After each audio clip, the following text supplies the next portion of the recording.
A writer is always alone, always an outsider, Ernest Hemingway said.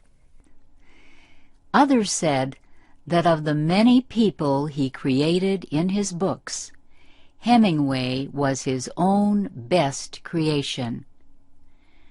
Ernest Hemingway was born in 1899. He grew up in Oak Park, Illinois, near the middle western city of Chicago. He was the second child in a family of 6. His father was a doctor. His mother liked to paint and play the piano. Each summer, the family traveled to their holiday home in northern Michigan. Ernest's father taught him how to catch fish, hunt, set up a camp, and cook over a fire. At home in Oak Park, Ernest wrote for his school newspaper. He tried to write like a famous sports writer of that time, Ring Lardner. He developed his writing skills this way. In 1917, Hemingway decided not to go to a university. The United States had just entered World War I, and he wanted to join the Army. But the Army rejected him because his eyesight was not good enough.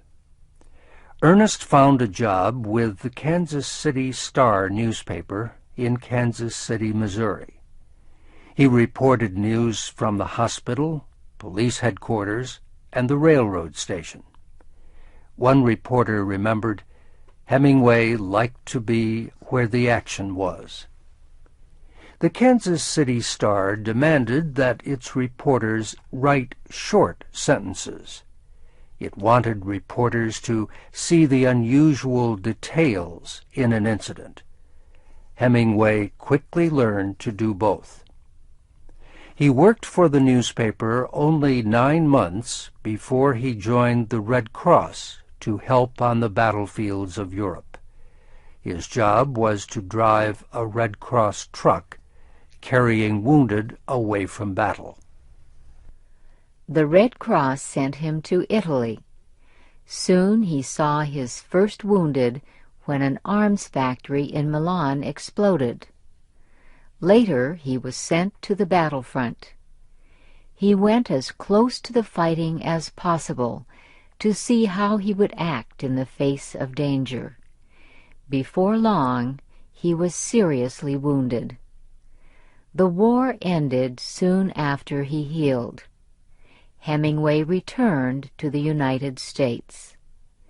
Less than a year had passed since he went to Europe, but in that short time he had changed forever. He needed to write about what he had seen.